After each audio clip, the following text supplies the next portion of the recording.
பழைய அரசாங்கங்களைப் போல நாம் பொய் கூற மாட்டோம். பலாலி விமான நிலையத்தை 4 மாதங்களுக்குள் சர்வதேச விமான நிலையமாக மாற்றுவோம் என சிவில் போக்குவரத்து விமான சேவைகள் அமைச்சர் பிமல் ரத்நாயக்கா தெரிவித்தார்.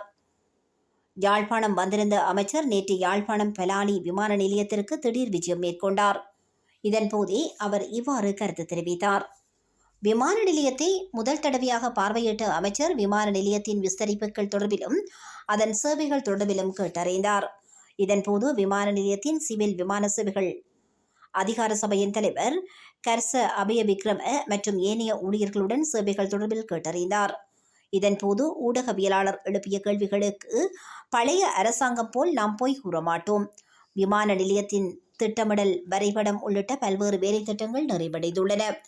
எனவே அதனுடைய திட்டமிடலுக்கு ஏற்ப 4 மாதங்களுக்குள் இந்த விமான நிலையம் சர்வதேச விமான நிலையமாக நிச்சயம் மாற்றியமைக்கப்படும் என தெரிவித்தார்.